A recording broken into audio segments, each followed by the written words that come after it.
Look, let's just get one thing straight from the start. Rejection absolutely sucks. I don't care how tough you think you are, how much you've worked on yourself, or how many self-help books you've read. When someone you're interested in tells you they're not feeling it, it stings. And you know what? That's completely normal. And anyone telling you otherwise is lying to you. I'm not here to blow sunshine up your ass and tell you that rejection is actually a gift or some other motivational poster nonsense. What I am here to do is have a real conversation about how to handle it without losing your mind, your confidence, or your ability to put yourself out there again. Because here's the thing, if you're actively dating and trying to meet people, rejection is going to happen. A lot. And how you deal with it is going to determine whether you become bitter and give up, or whether you actually grow from it and eventually find someone amazing. First off, let's talk about what rejection actually is and what it isn't. Rejection isn't a personal attack on your character, your worth as a human being, or your potential as a partner. I know it feels like that sometimes, especially when you really liked someone and thought there was something there. But here's what rejection actually is. It's just information. It's someone telling you that for whatever reason, they don't see a romantic future with you.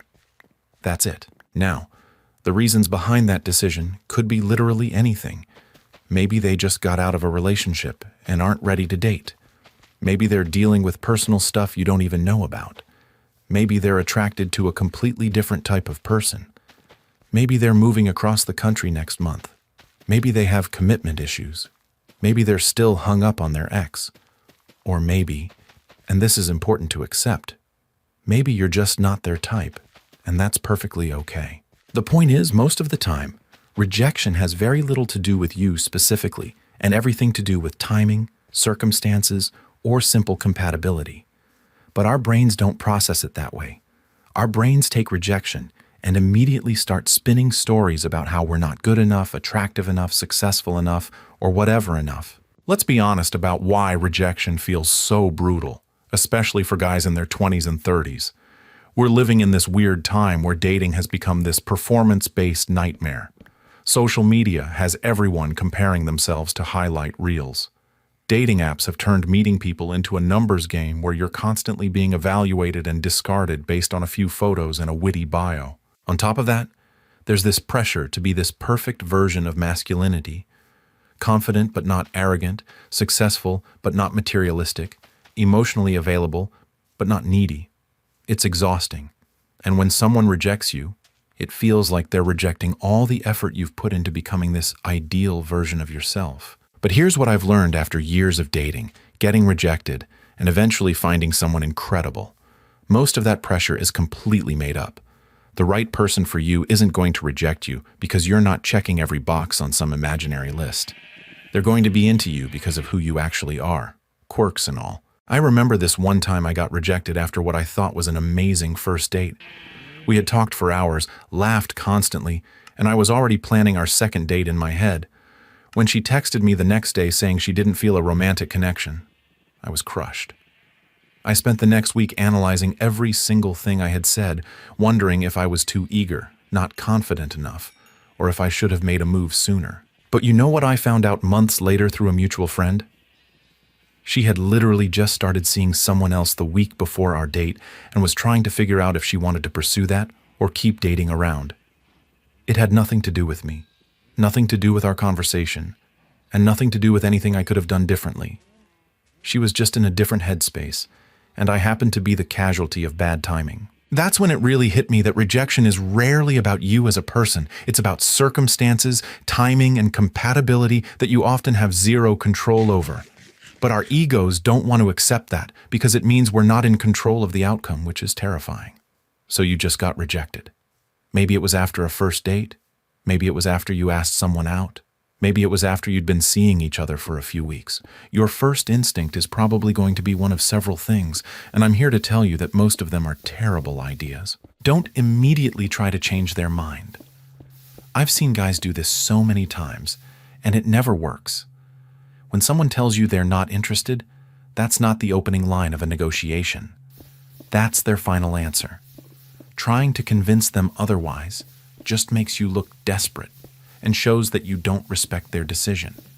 I had a friend who would literally write essays to girls who rejected him, explaining why they were wrong and why they should give him another chance. Spoiler alert, it never worked, and it just made him look unhinged. Don't ask for a detailed explanation of why they're rejecting you. I get it, you want closure, you want to understand what went wrong so you can fix it for next time. But putting someone on the spot to explain why they don't want to date you is uncomfortable for them and rarely gives you the insight you're looking for. Plus, most people aren't going to give you the brutal, honest truth anyway. They're going to give you some generic response that doesn't actually help. I made this mistake once and asked a girl why she wasn't interested after a few dates. She gave me this whole spiel about how I was too nice, and she was looking for someone more exciting. I spent months trying to be more of a bad boy, which was completely ridiculous and not authentic to who I am. Later, I realized she was probably just trying to let me down easy and didn't want to hurt my feelings by giving me the real reason. Don't immediately jump back on dating apps or try to line up dates with other people to make yourself feel better. This is just avoiding dealing with the rejection, and you'll probably end up treating the next person you date as a rebound or a way to boost your ego, which isn't fair to them.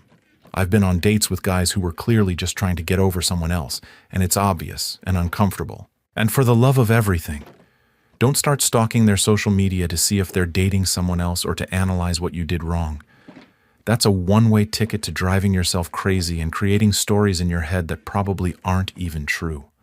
I know guys who have spent hours scrolling through a girl's Instagram, trying to figure out if that guy in her story is her new boyfriend or just a friend.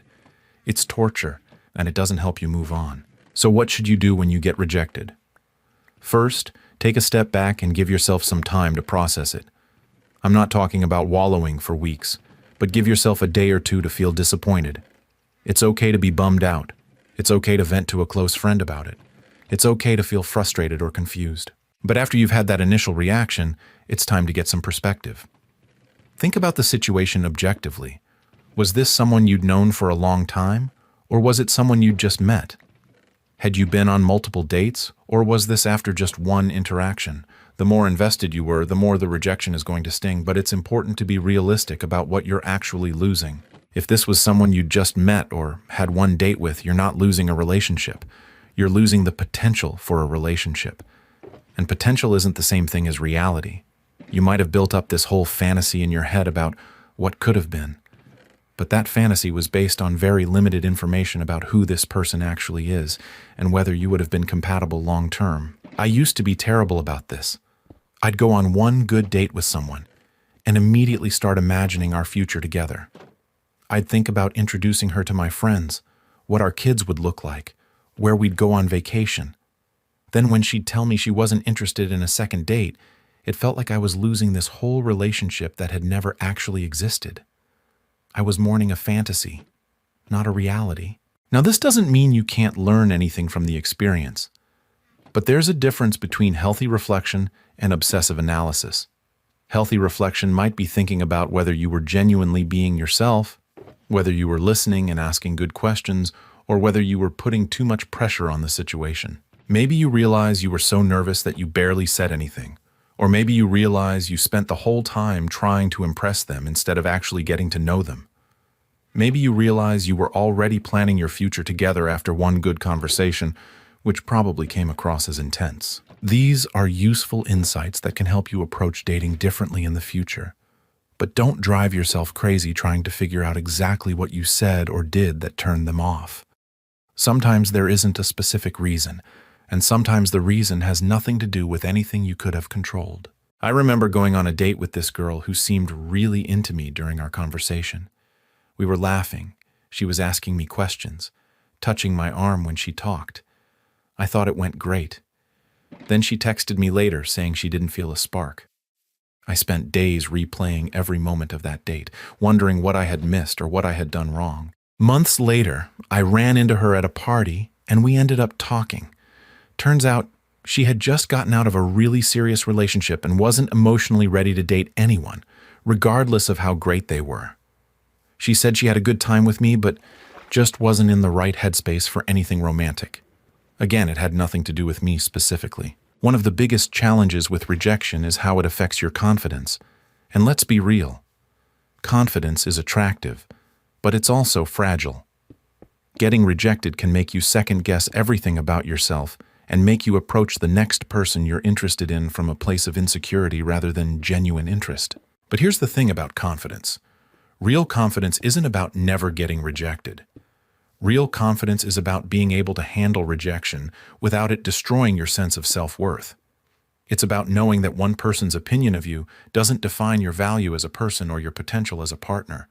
I know that's easier said than done, especially if you've been dealing with a string of rejections or if you're already struggling with self-doubt. But confidence is something you can build, and it starts with being honest about who you are and what you bring to the table. You don't have to be the most successful guy in the room or the best-looking guy at the bar to be confident. You just have to be comfortable with yourself and genuinely interested in other people. When you're coming from that place, rejection becomes less about someone not wanting you and more about two people not being the right fit for each other. I used to think confidence meant never showing vulnerability or uncertainty. I thought I had to have everything figured out and be this perfectly polished version of myself. But that's not confidence. That's just putting on an act.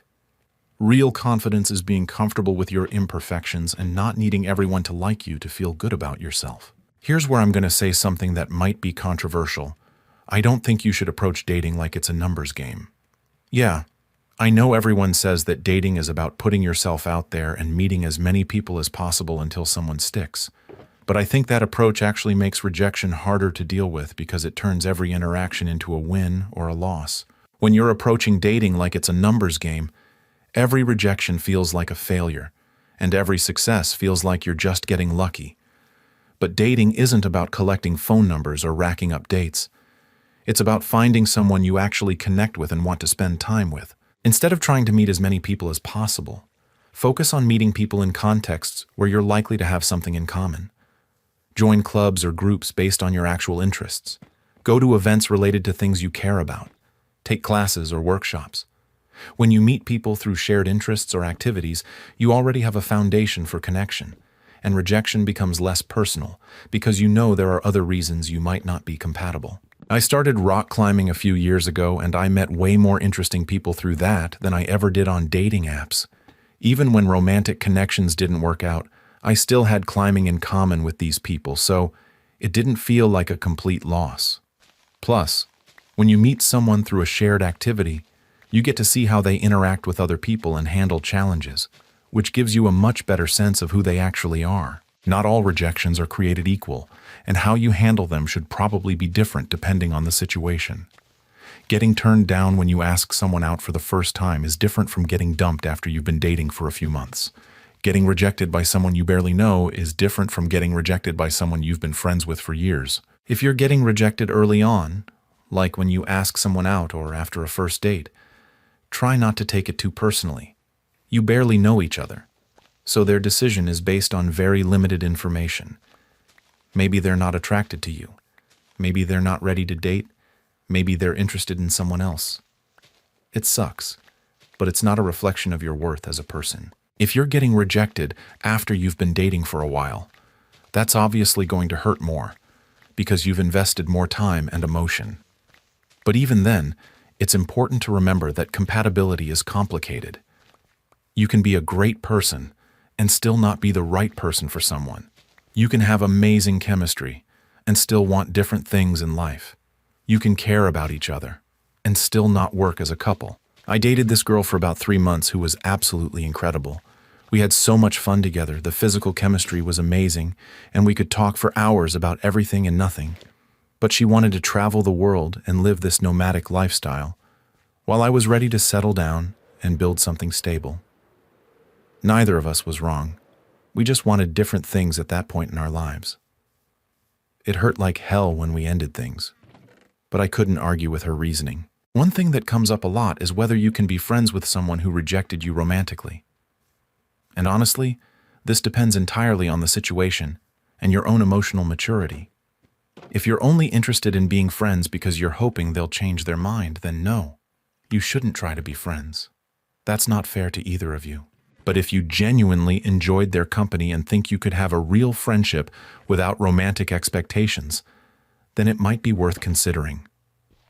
Just be honest with yourself about your motivations and make sure you're not holding on to false hope. The key is giving yourself enough time and space to get over the romantic feelings before trying to establish a friendship. If you jump straight into friendship mode, you're probably going to end up torturing yourself every time they mention dating someone else. I have a friend now who I actually asked out a few years ago. She wasn't interested romantically, but we had connected over our shared love of hiking and photography. I took some time to get over the disappointment, and then we started hanging out as friends.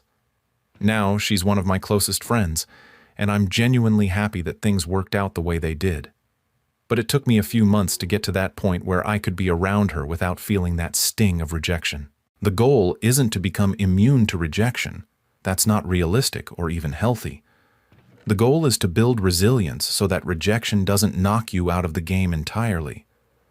And resilience comes from having a life that doesn't revolve entirely around dating. This is where all that advice about working on yourself actually becomes relevant.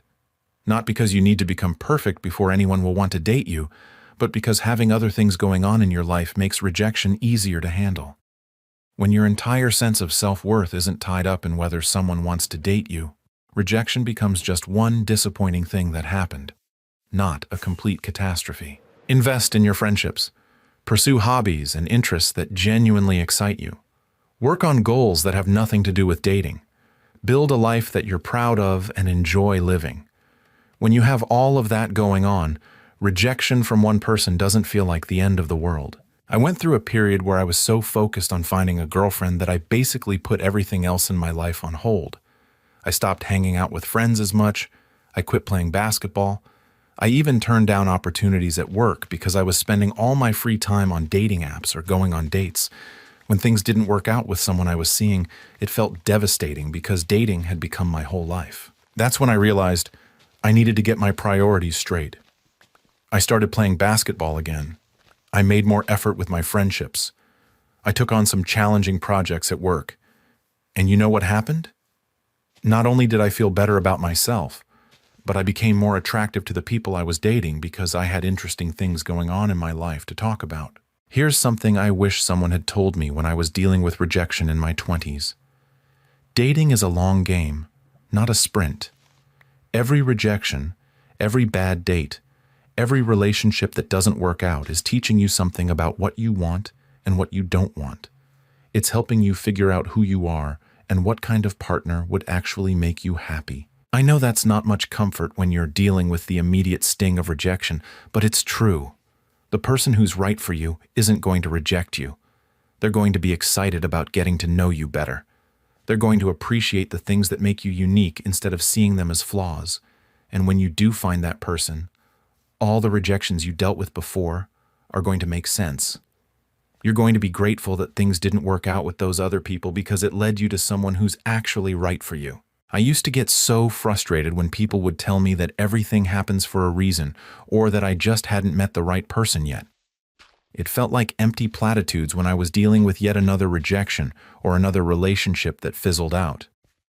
But looking back now, I can see how each of those experiences taught me something important about myself or about what I was looking for in a partner. There was this girl I dated for a few weeks who was absolutely gorgeous and seemed perfect on paper. But she was constantly on her phone, never asked me questions about myself, and seemed more interested in taking Instagram photos than actually having conversations. When she ended things, I was bummed because I thought I should want to be with someone like her. But the rejection forced me to really think about what I actually valued in a relationship, and I realized that physical attraction without intellectual connection wasn't enough for me. Another time, I got rejected by someone I had been friends with for months before asking her out. That one stung because I thought we had this great foundation and that she might have feelings for me too. But her rejection made me realize that I had been building up this fantasy relationship in my head based on our friendship, without really considering whether we were actually compatible romantically. It taught me to be more honest about my intentions earlier on instead of trying to sneak into someone's romantic life through the back door of friendship. Let's talk about the different types of rejection you might face and how to handle each one. There's the immediate rejection when you ask someone out and they say no right away. There's the slow fade where someone gradually becomes less responsive until they disappear entirely. There's the post-date rejection where things seem to go well but they tell you they're not interested in seeing you again, And there's the relationship rejection where you've been dating for a while and they decide to end things. The immediate rejection is probably the easiest to handle because it's quick and clear. Someone says no, you say okay, and you move on. It stings for a moment, but there's no ambiguity or false hope to deal with. The key here is to take it gracefully and not push for an explanation or try to change their mind. The slow fade is probably the most frustrating because it leaves you in this limbo where you're not sure what's happening. You're texting someone and their responses get shorter and less frequent until they stop responding altogether. It's cowardly and immature, but it's also incredibly common in modern dating. The best thing you can do is recognize what's happening and stop reaching out. Don't send multiple texts asking what's wrong or if you did something to upset them. Just accept that they're not interested and move on. Post-date rejection can be confusing because you might have thought things went well, only to get a text the next day saying they didn't feel a connection. This is where it's important to remember that chemistry is subjective and unpredictable. You might have had a great time while they were feeling lukewarm about the whole thing. Or maybe they were comparing you to someone else they're seeing. Either way, don't take it as a reflection of your worth or your dating skills. Relationship rejection is obviously the hardest because you've invested time and emotions into something that felt real and promising. This is where you really need to give yourself time to grieve and process what happened. Don't try to jump back into dating right away or pretend like it doesn't hurt. Let yourself feel disappointed and sad for a while. One thing I've noticed is that guys often feel like they need to be stoic about rejection, like showing that it bothers them makes them weak or unmanly. But that's bullshit. Having feelings about rejection is normal and healthy. The problem isn't feeling hurt, it's letting that hurt turn into bitterness or self-pity. I remember when I got dumped after dating someone for about 6 months. I really thought she might be the one, and when she told me she didn't see a future with us, I was devastated. I spent the next few days feeling sorry for myself and questioning everything about our relationship. But then I called my best friend and just vented about how much it sucked. He listened, validated my feelings, and then helped me start thinking about what I wanted to do next. Having that support made all the difference. That's another important point. Don't try to handle rejection completely on your own. Talk to friends or family members you trust. Get their perspective on the situation. Sometimes they can see things you can't because you're too close to it. And sometimes you just need someone to tell you that it sucks and that you have every right to feel disappointed. But be careful about who you talk to and how much you dwell on it. Don't be that guy who brings up the same rejection in every conversation for months. Process it, learn from it, and then start moving forward. Your friends want to support you, but they don't want to become your therapists. Let's talk about the role that social media plays in making rejection harder to deal with. 20 years ago, when someone rejected you, that was pretty much the end of your interaction with them unless you ran in the same social circles. Now, you can see everything they're doing through Instagram, Facebook, Twitter, whatever. You can see if they're dating someone new, if they're out having fun while you're sitting at home feeling sorry for yourself, if they seem happier without you. This constant access to information about people who have rejected you is torture, and it's not helping you move on. If someone rejects you, unfollow them on social media. I don't care if it seems petty or immature. You're not doing it to hurt them. You're doing it to protect your own mental health. I made the mistake of staying connected on social media with a girl who dumped me, and I spent months analyzing every post she made. When she posted a photo with a guy, I convinced myself he was her new boyfriend and spent hours looking at his profile trying to figure out what he had that I didn't. When she posted about having a great day, I felt bitter that she was happy while I was miserable. It was completely unhealthy, and it prevented me from moving on. The moment I unfollowed her, I started feeling better. I stopped getting those little reminders of her throughout the day, and I could focus on my own life instead of obsessing over hers. If you're worried about seeming petty, remember that she rejected you. She doesn't get to have access to your life anymore either. Another thing that makes rejection harder in the modern dating world is the abundance of choice. Dating apps make it seem like there are infinite options out there, which should theoretically make rejection easier to handle. If one person doesn't want you, there are hundreds more you could potentially match with, right? But in reality, This abundance of choice makes rejection feel worse because it highlights the fact that someone chose not to choose you. When you know that someone has dozens of other options available to them at any moment, their rejection feels more personal. It's not just that they don't want to date you, it's that they actively chose someone else over you. This is why I think dating apps are so psychologically damaging. They turn dating into this marketplace where everyone is constantly comparing their options and looking for something better. It's impossible to build genuine connections when everyone is treating each other like they're shopping for a product. If you're struggling with rejection, consider taking a break from dating apps altogether. Focus on meeting people in real life through activities and interests you actually care about.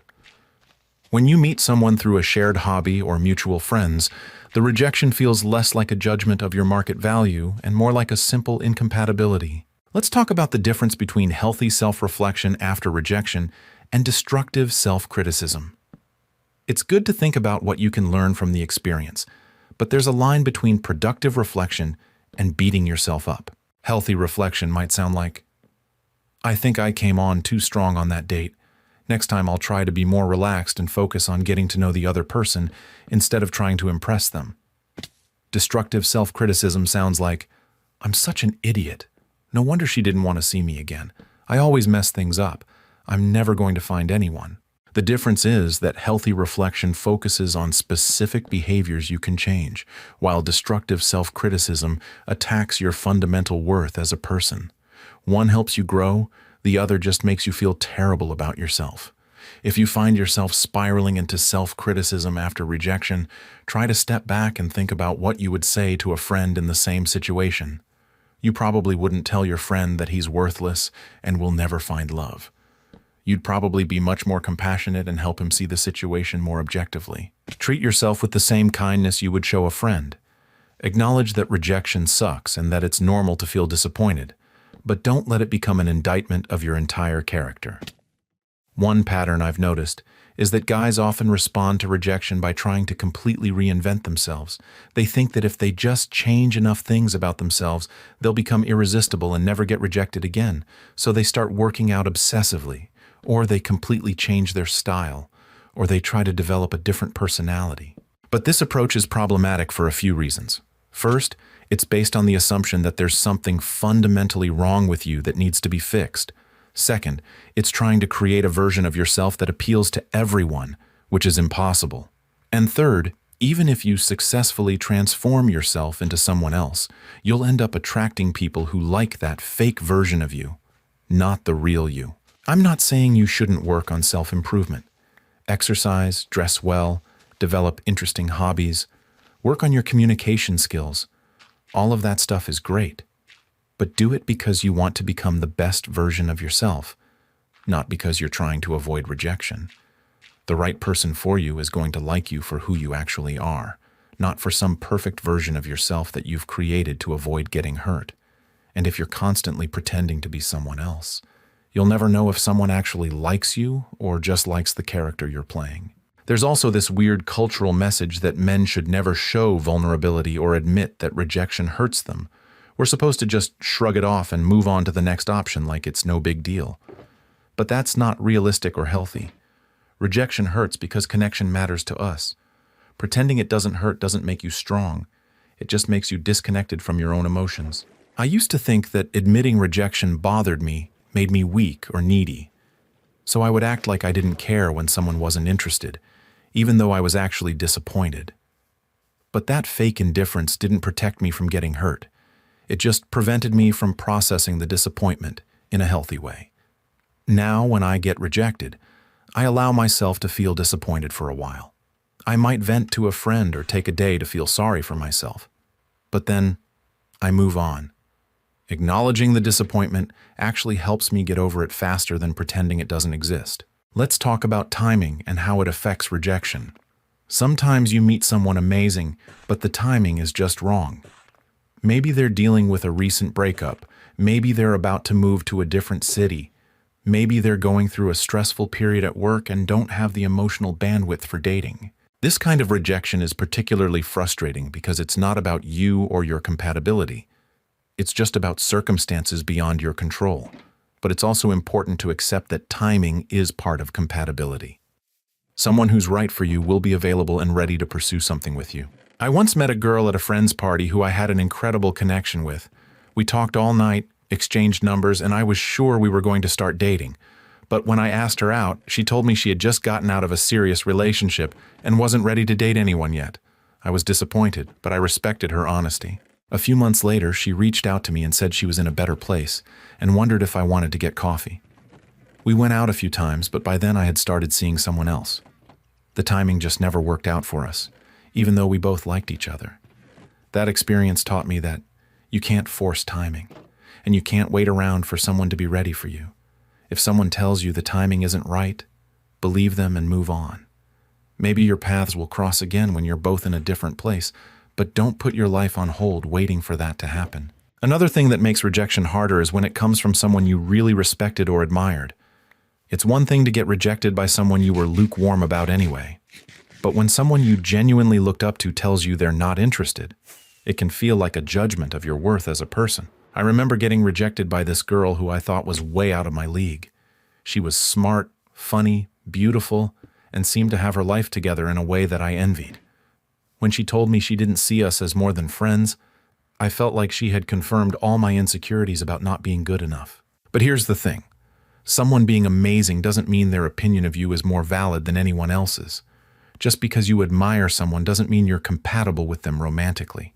And just because they don't want to date you doesn't mean there's something wrong with you. Sometimes the people we put on pedestals aren't actually as perfect as we think they are. And sometimes they are great people who just aren't right for us. Either way, their rejection doesn't define your worth. Let's talk about the difference between being persistent and being pushy. There's this idea in dating culture that you should never give up, that if you just try hard enough and show enough interest, you can win someone over. But that's not how attraction works, and it's not how healthy relationships start. If someone tells you they're not interested, that's not a challenge for you to overcome. That's information you need to accept and act on. Continuing to pursue someone after they've rejected you isn't romantic, it's disrespectful and potentially harassment.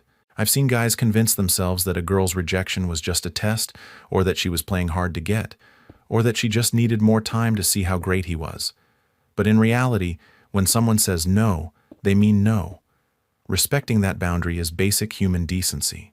There's a difference between asking someone out again after some time has passed and circumstances have changed, and refusing to accept their initial rejection. If someone turns you down and then months later you're both single and you've had more positive interactions, it might be okay to ask again. But if someone says no and you immediately start planning how to change their mind, you're crossing a line. One of the hardest things about rejection is that it often brings up deeper insecurities and fears that have nothing to do with the specific person who rejected you. Maybe you've always worried that you're not attractive enough, or smart enough, or successful enough. When someone rejects you, it can feel like confirmation of all those fears. But rejection from one person doesn't prove anything about your overall desirability or worth. It just means that one specific person wasn't interested in you for whatever reason. Don't let one person's opinion become the voice in your head that tells you you're not good enough. I used to have this fear that I was boring, and that people would lose interest in me once they got to know me better. So when someone would reject me after a few dates, I would convince myself that they had figured out how boring I was and decided to move on to someone more exciting. But that fear was based on my own insecurities, not on reality. The truth is that some people found me boring and others found me interesting, just like some people find you boring and others find you fascinating. You can't be everyone's type, and that's perfectly normal. Working on those deeper insecurities is important, but don't expect dating to fix them for you. If you're looking for external validation to prove that you're worthy of love, you're setting yourself up for disappointment. You need to believe in your own worth independent of whether other people want to date you. Here's something that might sound counterintuitive. Rejection can actually be a good thing sometimes, not because it builds character or teaches you lessons, but because it saves you from wasting time with someone who isn't right for you. Think about it this way. If someone rejects you, they're essentially telling you that they don't think you're compatible. Would you really want to be in a relationship with someone who doesn't think you're a good match for them? Would you want to be with someone who had to be convinced to be with you? I've been in relationships where I could tell the other person wasn't that into me, and it was miserable. I was constantly trying to prove myself and win their affection, and they were settling for someone they weren't excited about. Nobody was happy in that situation. When someone rejects you, they're doing you a favor by being honest about their feelings instead of stringing you along or settling for something they don't really want. It hurts in the moment, but it's better than wasting months or years with someone who isn't enthusiastic about being with you. The goal isn't to avoid rejection entirely. The goal is to find someone who's excited about you and wants to be with you. And to find that person, you have to be willing to risk rejection from the people who aren't right for you. Let me talk about something that's really important: how rejection affects your approach to future dating and relationships. This is where a lot of guys mess up because they let past rejections dictate how they show up for new people. And it creates this cycle where they become less authentic and more guarded with each disappointment. I've seen friends who got burned by someone they really cared about, and then they spent the next few years keeping everyone at arm's length. They'd go on dates, but never really invest emotionally because they were so afraid of getting hurt again. The problem is, when you're holding back to protect yourself, you're also preventing any real connection from forming. You end up creating the very outcome you're trying to avoid. There's this weird thing that happens where rejection can make you either too eager or too detached in future dating situations. Some guys become desperate to avoid another rejection, so they bend over backwards trying to be whatever they think the other person wants. They lose themselves completely in the process of trying to be perfect for someone else. Other guys go the opposite direction and become emotionally unavailable as a defense mechanism. They act like they don't care about anything to avoid the vulnerability that comes with actually wanting something. Both approaches are reactions to fear, and both will sabotage your chances of finding something real. The person who's right for you isn't going to want you to be perfect or completely detached. They're going to want you to be genuine and present and willing to take emotional risks. I went through a phase where I was so afraid of coming on too strong that I basically became a ghost of myself on dates. I would agree with everything the other person said, never express strong opinions about anything, and generally try to be as inoffensive as possible. Unsurprisingly, most of these dates went nowhere because I wasn't giving the other person anything real to connect with. It took me a while to realize that being rejected for who you actually are is infinitely better than being accepted for some watered-down version of yourself. At least when someone rejects the real you, you know it wasn't a good match. When someone accepts your fake persona, you're stuck pretending to be someone else indefinitely. Here's something else that's crucial to understand.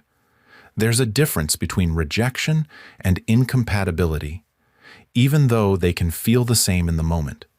Rejection implies that there's something wrong with you that caused the other person to not want you.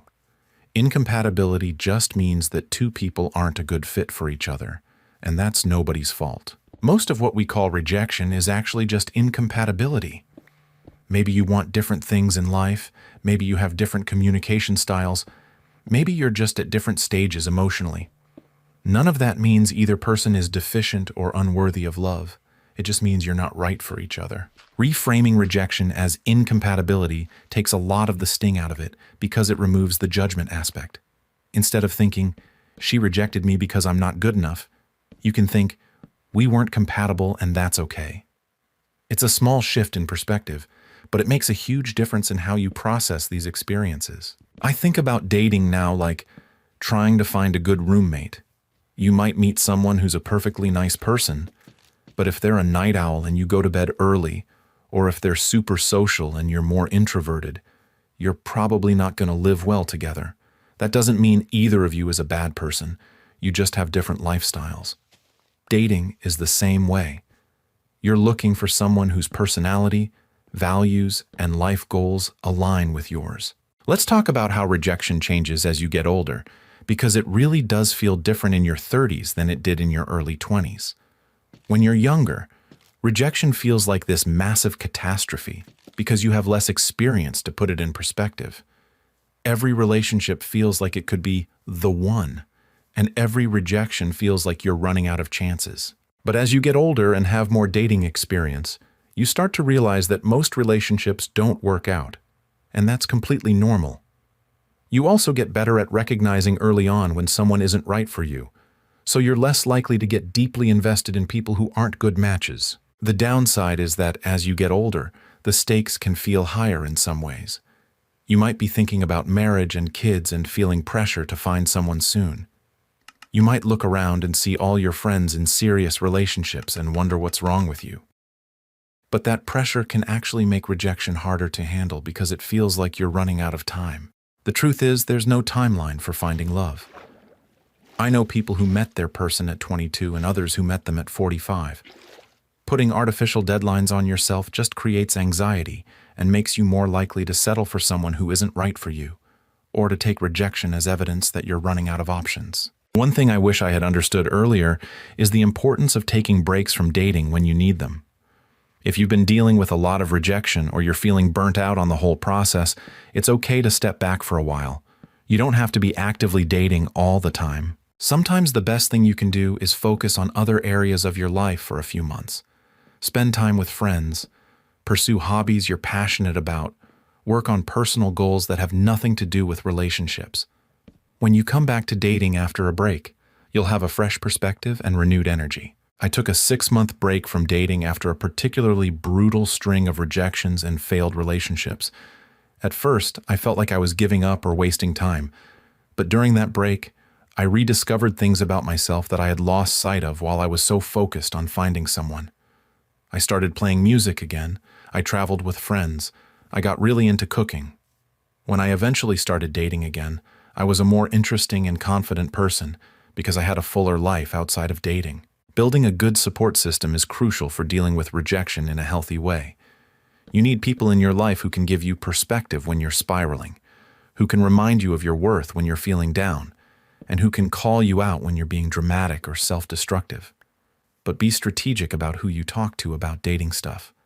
Some friends are great listeners but terrible advice givers. Others are good at giving practical advice but not so good at emotional support. Figure out which friends serve which role and go to the right person for what you need. Also, be mindful of friends who are in very different places in their dating lives. Your friend who's been married for 5 years might not understand what modern dating is like. Your friend who's a serial dater might not understand why you're taking a particular rejection so hard. That doesn't mean you can't talk to them, but take their advice with a grain of salt. Here's something that might sound harsh but needs to be said. Sometimes rejection is actually about you, and that's okay too. Maybe you do have some habits or behaviors that are turning people off.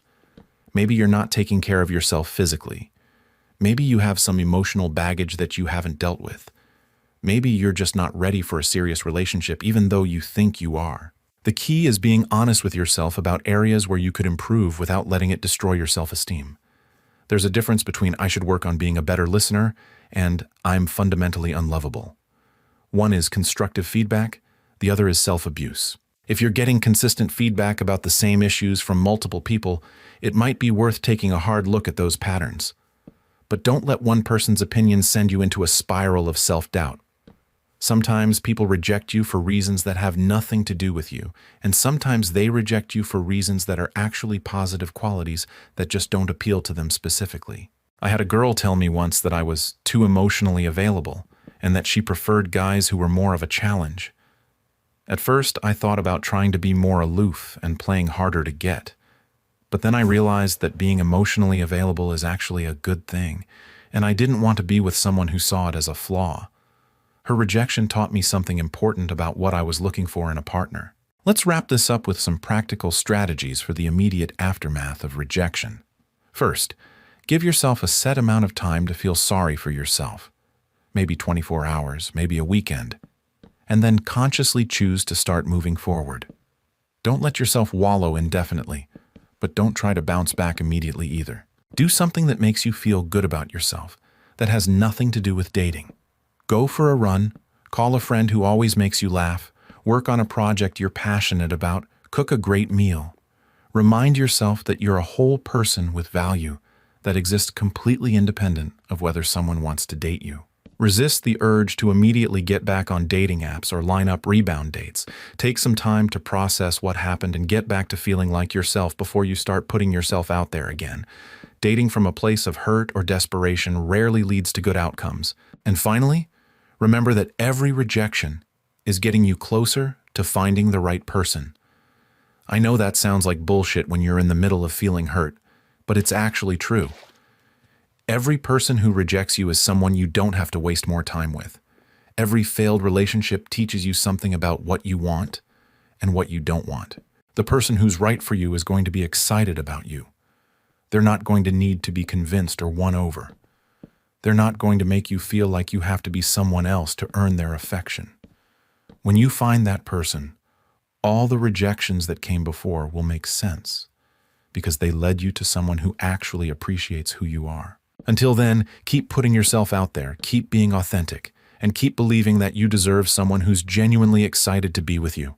Because you do, and they're out there somewhere, probably dealing with their own share of rejections and wondering when they're going to meet someone like you. Rejection sucks, but it's not the end of the world. Handle it with grace, learn what you can from it, and keep moving forward. The right person is worth all the wrong ones you have to get through first.